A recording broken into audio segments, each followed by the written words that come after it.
ನಮಸ್ಕಾರ ಸ್ನೇಹಿತರೆ, ವಿಶ್ವಚೇತನ academy YouTube ಚಾನಲ್ಗೆ ಸ್ವಾಗತ.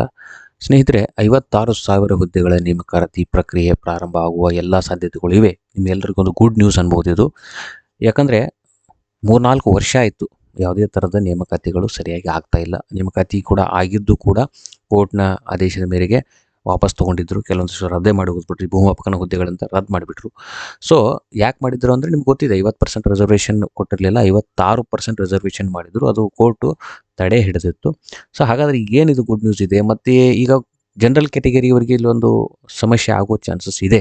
ನನ್ನ ಅಭಿಪ್ರಾಯನೂ ಕೂಡ ನಿಮ್ಗೆ ಇಲ್ಲಿ ತಿಳಿಸ್ತೀನಿ. SC ST ಅವರಿಗೂ ಕೂಡ ಇದರಿಂದ ಏನು ಲಾಭ ಇದೆ, ನಷ್ಟ ಇದೆ ನೋಡೋಣ.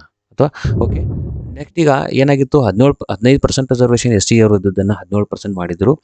ST ಇದ್ದದ್ದನ್ನು 3% ಇದ್ದದ್ದನ್ನು 7% ಮಾಡಿದ್ರು. ಟೋಟಲ್ 6% ರಿಸರ್ವೇಷನನ್ನು ಹೆಚ್ಚಿಗೆ ಮಾಡಿ ನೇಮಕಾತಿ ಪ್ರಕ್ರಿಯೆಯನ್ನು ಸ್ಟಾರ್ಟ್ ಮಾಡಿದ್ರು. ಈಗಾಗಲೇ ಕೋರ್ಟ್ ತಡೆ ಹಿಡಿದಿತ್ತು.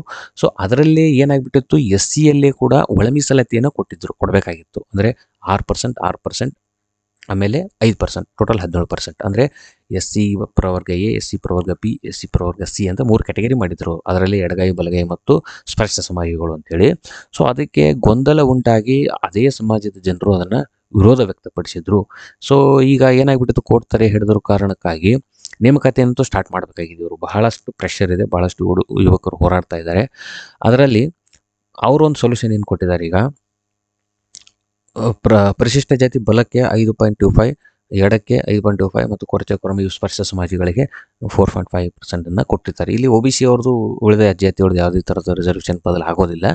ಓಕೆ, ಆಮೇಲೆ ಇಲ್ಲಿ ಒಂದು ಸಮಸ್ಯೆ ಏನಾಗಿತ್ತು, ಅದರಲ್ಲಿ ರಿಸರ್ವೇಷನ್ ಏನು ರೋಸ್ಟರ್ ಬಿಂದುವಲ್ಲಿ ಈಗ SC ಅವ್ರಿಗೆ ಏನು 6, 6, 5 ಕೊಟ್ಟಿದ್ರಲ್ಲ, ಅಲ್ಲಿ ರೋಸ್ಟರ್ ಬಿಂದು ಕೊಡುವಾಗ ಪ್ರಾಮುಖ್ಯತೆ SC ಪ್ರವರ್ಗ Aಗೆ ಕೊಟ್ಟಿದ್ರು ಅಂಥೇಳಿ. ಅಂದರೆ ಈಗ ಉದಾಹರಣೆ ಒಂದು 100 ಸೀಟ್ ಇದೆ ಅಂತ ತಿಳ್ಕೊಡ್ರಿ. 100 ಸೀಟಿದಲ್ಲಿ ಅದರಲ್ಲಿ ಸಾಮಾನ್ಯ ವರ್ಗಕ್ಕೆ ಏನು ಮಾಡ್ತಾರೆ, ಸಮಸಂಖ್ಯೆಗಳನ್ನೆಲ್ಲ ಕೊಟ್ಬಿಡ್ತಾರೆ. 2ರಿಂದ 2, 4, 6, 8 ಈ ಥರ ಎಲ್ಲ ಕೊಟ್ಟಿರ್ತಾರೆ.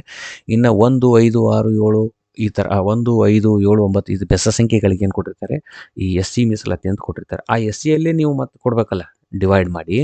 ಅದರಲ್ಲಿ 1ನೇ ಸಂಖ್ಯೆ SCA, 9ನೇ ಸಂಖ್ಯೆ SCB, 15ನೇ ಸಂಖ್ಯೆ SCC ಅಂತ ಕೊಟ್ಟಿದ್ದಾರಲ್ಲ, ಇದು ಸ್ವಲ್ಪ ಗೊಂದಲಕ್ಕೆ ಕಾರಣ ಆಗಿತ್ತು. ಅದಕ್ಕೆ ಅವ್ರು ಏನು ಮಾಡಿದರು, ಮೊದಲನೇ ಸಂಖ್ಯೆ SCAಗೆ ಯಾಕೆ ಕೊಡ್ತಾ ಇದ್ದೀರಾ, ನೀವು Bಗೆ ಯಾಕೆ ಕೊಡಬಾರ್ದು. ಸೊ ಪ್ರಾಮುಖ್ಯತೆ ಅವ್ರಿಗೆ ಮಾತ್ರ ನೀವು ಕೊಟ್ಟಂಗಾಗುತ್ತೆ. ನಮಗೆ ಸೀಟ್ ಮುಂದೆ ಕಡಿಮೆ ಬಿದ್ದಾಗ ಅಲ್ಲಿ ನಮಗೆ ತೊಂದರೆ ಆಗುತ್ತೆ ಅಂಥೇಳಿ ಹೇಳ್ತಾ ಇದ್ದಾರೆ. ಅದಕ್ಕೆ ಅವರೇನು ಸೊಲ್ಯೂಷನ್ ಕೊಟ್ಟಿದ್ದಾರೆ, 1ರಿಂದ 25ರವರೆಗೆ ಫಸ್ಟ್ ಸಂಖ್ಯೆಗೆ ಪ್ರಾಮುಖ್ಯತೆ ಕೊಡೋದು, ಅಂದರೆ ಪ್ರವರ್ಗ SCA ಕೊಡೋದು. 25ನ ನಂತರ ಏನು ಹುದ್ದೆಗಳು ಬರ್ತಾವಲ್ಲ, SCBಗೆ ಫಸ್ಟಿಂದ ಸ್ಟಾರ್ಟ್ ಮಾಡೋದು. ಆಮೇಲೆ ಮತ್ತೆ 75 ನಂತರ ಏನು ಬರ್ತಾವಲ್ಲ, SCCಗೆ. ಈ ರೀತಿ 3 ಕ್ಯಾಟಗರಿಗಳಿಗೆ ಅದನ್ನು ಸಮಾನವಾದ ಹಕ್ಕು ಸಿಗಲಿ ಅಂತ ಮಾಡಿದ್ದಾರೆ ಅಂತ ಹೇಳ್ತಾ ಇದ್ದಾರೆ. ಆಮೇಲೆ 8ಕ್ಕಿಂತ ಹುದ್ದೆ ಏನಾದರೂ ಕಡಿಮೆ ಇದೆ, ಬರೀ 8 ಹುದ್ದೆಗಳಿದಾವಪ್ಪ ಅಂದಾಗ ಈ SC ಒಳ ಮೀಸಲಾತಿ ಪ್ರಾಮುಖ್ಯತೆ ಬರೋದಿಲ್ಲ. ಅಲ್ಲಿ ಏನು ಮಾಡ್ತಾರೆ, ಯಾರು ಹೆಚ್ಚಿಗೆ ಮಾರ್ಕ್ಸ್ ತೊಗೊಂಡಿದ್ದಾರೆ, ಯಾರು ಅಲ್ಲಿ ಪ್ರಬಲರಿದ್ದಾರೆ ಅನ್ನೋ ಥರ ಅಲ್ಲಿ ಕೊಟ್ಟಿರ್ತಾರೆ. ಅದೊಂದು ನಿಮಗೆ ಇರಲಿ. ಆಮೇಲೆ 101 ಜಾತಿಗಳು ಬರ್ತವೆ ಟೋಟಲ್. ಅದರಲ್ಲಿ ಗ್ರೂಪ್ ಎಗೆ 18 ಪ್ರಮುಖ ಜಾತಿಗಳು, ಗ್ರೂಪ್ಗೆ ಬಲಗೈನ 20 ಪ್ರಮುಖ ಜಾತಿಗಳು, ಗ್ರೂಪ್ ಸಿ ಲಂಬಾಣಿ, ಬೋವಿ, ಕೊರಚ ಕೊರಮ ಈ ಥರ ಎಲ್ಲ ಬರ್ತವೆ. ಎಡಗೈ, ಬಲಗೈ ಮತ್ತು ಸ್ಪರ್ಶ ಅಲೆಮಾರಿ ಜಾತಿಗಳು. ಇದರಲ್ಲಿ ಅಂತಂದರೆ ಏನಾಯಿತು, ಅಲೆಮಾರಿ ಜಾತಿಗಳಿಗೆ ನಿಮ್ಗೆ ಯಾವುದೇ ಥರದ ರಿಸರ್ವೇಷನ್ ಮೆನ್ಷನ್, ನೀವು ಎಡಗೈ, ಬಲಗೈ ಮತ್ತು ನಮ್ಮನ್ನು ಸ್ಪರ್ಶ ಜಾತಿಗಳಂತ ಮಾಡಿದ್ರಿ. ಸ್ಪರ್ಶ ಜಾತಿಗಳಲ್ಲಿ ಅಲೆಮಾರಿಗಳ ಜಾತಿಗಳನ್ನು ಹಾಕಿದ್ರಿ, ನಮಗೆ ರಿಸರ್ವೇಷನ್ನೇ ಕೊಟ್ಟಿಲ್ಲ ನೀವು ಅಂದಾಗ 4.5ನಲ್ಲಿ 20% ಅಲೆಮಾರಿ ಜನಾಂಗಗಳಿಗೆ ಕೊಟ್ಟಿರ್ತಾರೆ. ಇನ್ ಕೇಸ್ ಅಲೆಮಾರಿ ಜನ ಯಾರು ಅಪ್ಲಿಕೇಶನ್ನೇ ಹಾಕಿರಲಿಲ್ಲ ಅಂದರೆ ಆವಾಗ ಮಾತ್ರ ಅದನ್ನು ಎಲ್ಲರಿಗೂ ಕಾಮನ್ ಆಗಿ ಇಡ್ತಾರೆ. ಆಮೇಲೆ 6% ಹುದ್ದೆಗಳನ್ನು ಬ್ಯಾಕ್ಲಾಗ್ ಹುದ್ದೆಗಳಾಗಿ ಇಡ್ತೀವಿ ಅಂತ ಹೇಳಿದ್ದಾರೆ. 6% ಹುದ್ದೆಗಳಂದ್ರೆ ಏನಪ್ಪ ಅಂದರೆ, ಈಗ 100 ಹುದ್ದೆಗಳು, ಈಗ ಏನಾಗಿತ್ತು, ನಮ್ಮದು 6% ರಿಸರ್ವೇಷನನ್ನು ಹೆಚ್ಚು ಮಾಡಿದ್ರು ಇವರು. ಅಂದರೆ SC ಅವರಿಗೆ 15ರಿಂದ 17 ಮಾಡಿದರು, ST ಅವರಿಗೆ 3ರಿಂದ 7% ಅಂತ ರಿಸರ್ವೇಷನ್ ಹೆಚ್ಚಿಗೆ ಮಾಡಿದರು. ಲಾಸ್ಟ್ ಟೈಮ್ ಕೋರ್ಟ್ ತಡೆ ಹಿಡಿದಿತ್ತಲ್ಲ, ಆ 6% ಹುದ್ದೆಗಳನ್ನು ಈಗ ಇವರು ಭರ್ತಿ ಮಾಡ್ತಾ ಇಲ್ಲ. ಮತ್ತು ಹಾಗಾದರೆ ಆ ಹುದ್ದೆಗಳು ಯಾವುವು, ಮೊದಲು 50% ಜನರಲ್ ಹುದ್ದೆಗಳು, ಕ್ಯಾಟಗರಿ ಹುದ್ದೆಗಳು ಇರ್ತಾವಲ್ಲ, ಅದನ್ನು 44% ಮಾಡಿ ರಿಸರ್ವ್ಡನ್ನು 56% ಮಾಡಿದ್ರು ಇವರು. ಆ 6%ಅನ್ನು ಈಗ ಜನರಲ್ ಅವ್ರಿಗೂ ಕೊಡ್ತಾ ಇಲ್ಲ, SC ST ಅವ್ರಿಗೂ ಕೊಡ್ತಾ ಇಲ್ಲ. ಸೊ ಇಲ್ಲಿ ಒಂದು ಸ್ವಲ್ಪ ಗೊಂದಲ ಸೃಷ್ಟಿಯಾಗುತ್ತೆ ಮತ್ತು ಇದು ಜನರಲ್ ಕ್ಯಾಟಗರಿಯವರಿಗೆ ಮೋಸ ಅಂಥೇಳಿ ನನಗೆ ಅನಿಸುತ್ತೆ. ಯಾಕಂದರೆ ಕೋರ್ಟ್ ಹೇಳಿದೆ, ಅಲ್ಲಿವರೆಗೂ ನೀವು ಮುಂದಿನ ನೇಮಕಾತಿ 56% ಕೋರ್ಟ್ ಆದೇಶ ಸಂಪೂರ್ಣ ಆಗುವವರೆಗೂ ನೀವು 50 ಕಂಟಿನ್ಯೂ ಮಾಡಬೇಕಾಗಿತ್ತು.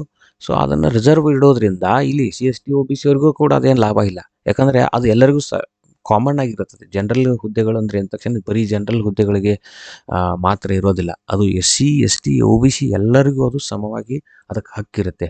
ಅವ್ರಿಗೆ ಅದರಲ್ಲಿ ಸಿಗಲಿಲ್ಲ ಅಂದಾಗ ಮಾತ್ರ ಅವರನ್ನು ಕ್ಯಾಟಗರಿಯಲ್ಲಿ ನೋಡ್ತಾರೆ. ಸೊ ಅಲ್ಲಿವರೆಗೂ ಬ್ಯಾಕ್ಲಾಗ್ ಹುದ್ದೆಗಳಾಗಿ ಇಡೋದ್ರಿಂದ ಏನಾಗುತ್ತೆ, ಈಗ 56,000 ಹುದ್ದೆಗಳಲ್ಲಿ 94% ಮಾತ್ರ ನೀವೇಂದ್ರೆ 100ರಲ್ಲಿ 94 ಹುದ್ದೆಗಳನ್ನು ತುಂಬ್ತೀರ. ಇನ್ನು 6 ಹುದ್ದೆಗಳನ್ನು ಪೆಂಡಿಂಗ್ ಇಡ್ತೀರ. ಕೋರ್ಟ್ ಆದೇಶ ಯಾವಾಗ ಬರುತ್ತೋ ಏನು ಕಥೆನೋ ಅಂತ ಗೊತ್ತಿಲ್ಲ. ಅಲ್ಲಿವರೆಗೂ ಅದು ಪೆಂಡಿಂಗ್ ಇಡೋದು ಅಷ್ಟು ಸೂಕ್ತ ಅಲ್ಲ ಅಂತ ನನಗನ್ಸುತ್ತೆ. ಯಾರಿಗಾದರೂ ಒಬ್ಬರಿಗೆ ಅದು ಹುದ್ದೆ ಸಿಗುತ್ತಪ್ಪ, ಯುವಕರು ಭಾಳಷ್ಟು ಖಾಲಿ ಇದ್ದಾರೆ.